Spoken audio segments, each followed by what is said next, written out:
Яг өсөлт ингээ харахад түүхийн нэвтэн шууд ерөөхдөө 3-4 доллар өссөн. Өнөөдрийн байдлаар Brent төрлийн түүхийн нэвтний 75-100 орчим доллар байна. Цаашаа өсөх бол магадлал байна. Гэхдээ Америк нэгдсэн улсад бас тийм одоо цэрэг стратегийн түвшин маш өндөр өгсөн улс шүү дээ, тий. Сая та бүхэн анзаарсан 5 дахь өдөр ингээд тотал хагас өдөр тотлоо. Зах зээл хаац үед бол тотлоо. Нэгдүгээр. За хоёрдугаар сая 1 сард Америк нэгдсэн улс одоо Венесуэл улсын бас яасан байгаа тий. Одоо ерөнхийлөгчийн хамж буулгаад өөрсдөө хэмнэлтэнд авраасан байгаа. Өөрөөр хэлбэл бас түүхийн нэвтийн нийлүүлэлтийн кинолтыг өөртөө авсан гэсэн үг байхгүй.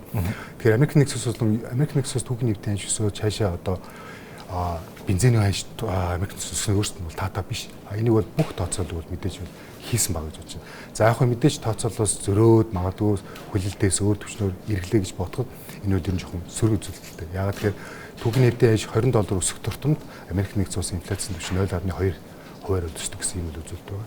Тэгэхээр бид хүн мэдж байгаа Америк нэгдсэн улс ковидын дараах жилүүдэд инфляци бууруулахын тулд бодлогоо маш өндөр хэмжээнд өсгсөн. Энээс хамаарч бол хөнгөн зах зээл маань төлөвлөгөөнд орсон. За мөн эргээд манай улсад орж ирэх валютын одоо үн хүртэг одоо маш өндөр өссөн шүү дээ. Тэгэхээр одоо ч гэсэн бас харьцан бол гайгүй байна. Тэгэхээр энд явандаа хэрвээ Америк нэгдсэн улсын инфляци түрүүсэнчлэн бүгд наймд хятад ард улсын инфляц руу нөлөөлөд манай Монгол улс маш их хохирдог гэж бодож байна. Гэхдээ би буруу санаагүй бол 2022 онд Монгол улсын засгийн газраас Оросын холбооны улсын Ростет компанитай 5 жилийн төтвөртэй гэрээ бол хийсэн. За тухайн үед хэлийн үн $1280 орчим байхад $830-40 хийсэн байхгүй 5 жилийн хугацаанд. Тэгэхээр энэ гэрээ маань ирэх жил 2027-д ингээд дуусгаар байна. Тэгэхээр тухайн үед одоо $830-ийг бид нар 2390 гэдэг ханшин дээр AI92-ыг бол ингээд 2-3 жил барьсан шүү дээ. Сонгуулийн өмнө ухтаа сонгуулийн дараа барьсан. Сүүл рүү тэгэхээр ингээд задарсан. Яагаад тэгэхээр дотоод валютын ханш бол маш өндөр өссөн шүү дээ. 2022 онд бол валютын 2800 орчмоор эхэлжсэн бол оны төгсгөлд 3100 орчим болж дууссан.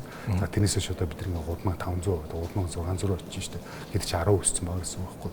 Тэр энэ нөхцөлөөс ингээ харах юм бол яг 27 оны хүртэл бид нар магадгүй гайгүй гэж магадгүй. Гэхдээ 27 оны гэрээ маань одоо ингээ яриалцаавал ихсэн баг гэж бодож байна. Түүнээс хойш харин маш том нөхцөлтүүд бий болж байна. Яг тэр Оросын холбооноос дахиж ийм одоо түүхийн нэвдээ доктортой үнээр одоо 5 жил хэдэн жилийн хугацаанд нийлүүлэхгүй гэдэг чинь айгүй том эргэлзээтэй байхгүй. Тэр харцхан бол одоо энэ нөхцөл байдал юу хэр удаан үргэлжлэхэд юу нь бол зах зээлийн нөлөө үзүүлэх. Хэрвээ богино хугацаанд одоо энэ намжраа дуусах юм бол юу нь зах зээл нөлөөлөх арай багас баг тийм үү. Гэхдээ хэр удаан хугацаанд үргэлжлэх юу нь бол энэ нөлөөлөлд амжрах. Ер нь бол шинжээчдийн үзэж байгаагаар харж байгаагаар энэ асуудал одоо нэгээс дээш үргэлжлэх юм бол маш том асуудал л дээ. Ер нь ингээд дайн бол нэг ба түүнээс дээшээр үргэлжлэхээр маш их одоо стратегийн нүүдэл маш хийж эхэлдэг. Одоо нэг нөгөөгөө одоо дийлэх магадлал нь илүү буурдаг юм л илүү сунжирдаг гэсэн. Тэгэхээр Америк нэгдсэн улсаа Венесуэл улсын арга хэмжээ заав ингээд харах юм бол уг нь маш хурдан дуусах үед хүссэн. Гэхдээ одоо өнгөрсөн хагас өдөр бүтсэн өдөр за ингээд өнөөдрийн орлогын 3-4 хоногийн хугацаанд одоо ингээд ямар нэг байдлаар бол том хэдэл гараагүй шүү дээ. Гэтэ энэ маш том стратеги алхам болов гэж бодож байна. Яагаад тэгэхээр Иран улсын ард иргэд маань өөрсдөө засгийн газартаа ч юм уу дээд удирдлагуудад итгэл маш их өндөр хэмжээгээр буурсан. Хамгийн сүүлийн сонгуульд түүхэндээ хамгийн бага оролцоотой буюу 40% оролцоотойсэн байхгүй. Тэгэхээр Америк нэгдсэн улс ч юм уу одоо Израиль ч юм уу юу анзаардаг вэ? Тухайн улсын иргэд тухайн улсынхаа засгийн газар улсын хурлаар дэмжлэг хэр багаас хамаардаг юм байл да. Муу байх юм бол илүү магадгүй товтлох одоо боломж нь илүү нээгддэг гэх юм уу. Энэ байдал бол ингээд ажиглагдчихэв.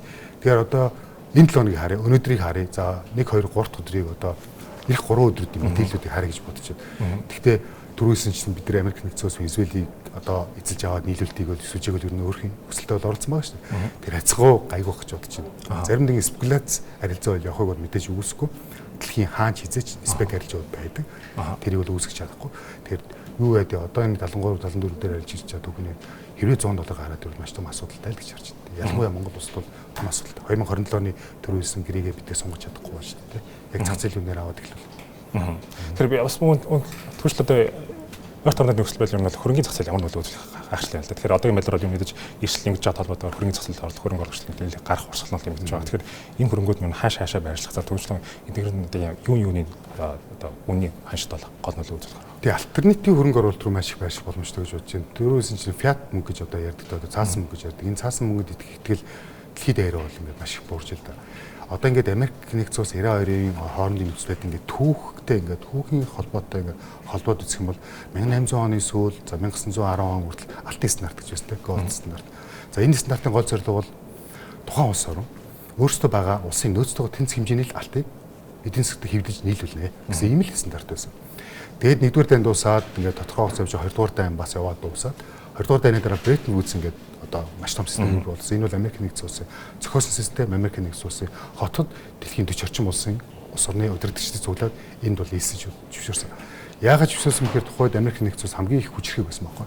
Бусад бүх улсууд Азийн, Европын те бүх улсууд дайнд оролцсон. Ямар нэгэн одоо эдийн засгийн хувьд бол маш одоо чамдч муутай байсан учраас Америк нэгдсэн улсад анхаас зур хаагүйсэн. Энэ юу гэхээр яг алтын оронд валютыг долларыг оруулж ирсэн байхгүй. Одоо гэхдээ Америк нэгдсэн гол одоо юу гэмдэ зайл гэж хэлж болохгүй те тухайн одоо стратеги нь юу байсан бэхээр Америк нэгдсэн улсын доллараар бүх гадаад худалдаа явна. Америк нэгдсэн улсын бага 600 одоо тухайд бие хүмүүс 300 орчим мянган тонн алттай тэнцэх хэмжээний валютыг одоо тухайн улсын одоо жишээл Франц гэсэн үг те Франц тухайд өөрхөн валютыг Америк нэгдсэн солихдоо нэг одоо унц алтыг $35 гэж тооцоолоод зөрүүлээд тэр хэмжээний мөнгө ингээд энэ засгийн нийлүүлээд ингээд явж ирсэн.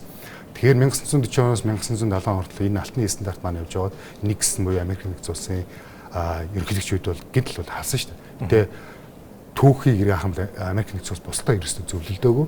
Шууд энэ алтны Бреттон Вудс систем шууд халдаа гэсэн. Тэгэхээр энэ хугацаанд ингээд доллар гэдэг чинь дэлхийн ингээд валют ингээд болцсон байгаа байхгүй. Хүн болгоо ингээд доллар алт хоёрыг ингээд хооронд нь уудаг. Тэгэхээр одоо ингээд сүүлийн үед гарч байгаа мэдээлэл харахаар энэ яг хөө мэдээж Америк нэгдсэн улс маань одоо Иранууд дуталсан одоо шалтгаанаа цөмийн мөнгө гэж бол тайлбарлаж байгаа. Гэхдээ цаанаа бол мэдээж долларын нойрхол дэлхийд даяар бол алдагдаад байгаа. За 1980 орчим онд бол дэлхийн одоо валютын нөөцийн улс орнуудын валютын нөөцийн 60 орчим мөнгө доллараар байсан. За энэ хэмжээ маань одоо ингээд багасаараад өнөөдөр бол 20 орчим мөнгө болцсон байна. Өнгөрсөн 20 жилийн хугацаанд бүгд найрамдах тартус Америк нэгдсэн улсын эзэмшиж байгаа засгийн газрын үнцээс маш хэмжээгээр зарсан. Яг тэрүүгээр зөвлөл алт худалдаж авсан. Гэхдээ одоо Америк нэгдсэн улс дэлхийд алтын нөөцөөр хамгийн их бол байгаа. Одоо алтын нөөц гэдэг маань одоо юу газар дээрх нөөц. За мөн яг ингээд баар буюу одоо ингээд бит хэмжээгээр гараад ирсэн энэ нөөц хоёулын ойлгож байна. Энэ нөөцүүд маань яг газар доорх маань байгаа газар доорх бол байгаа. Яг ингээд газар дээр гараад ирсэн баар ингээд гулмаа хэлбэрлэгөө орсон бол Америк нэгдсэн улс хэд хэдэн хотуудад одоо газар доор маш том хамгаалалт ингээд байж идэг. Америк нэгдсэн улс өөрсдийнх нь нөөцийг хадгалахаас гадна бусад улс орны нөөцийг хадгалж идэг. Нөгөө нэг шимтгэл аваад ингээд хадгалж идэг. Тэгэхээр энэ ингээд процессоо ингээд хараад үзсэн бол ерөөсөө долларын нойрлыг ингээд дэлхийд буцаад сэргийг маш их хүсэж байгаа.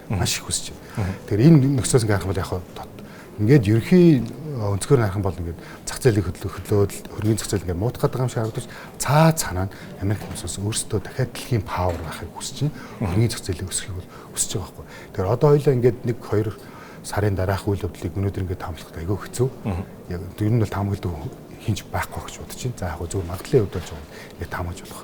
За манай дотоод хөргийн зах зээл бол мэдээж бас сөрөг нөлөөтэй.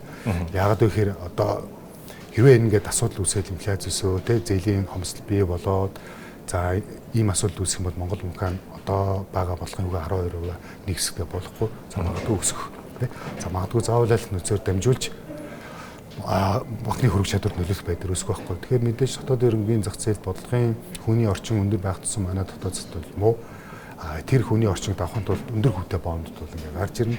Өндөр хүнтэй бонд гэдэг чинь тэгээд ер нь цаашдаа хөрөнгөний зах зээл бондын зах зээлийг хөгжүүлэхээс яг хувьцааны зах зээл жоохон сөрөг нөлөөтэй л гэж ойлгодог шүү дээ тий.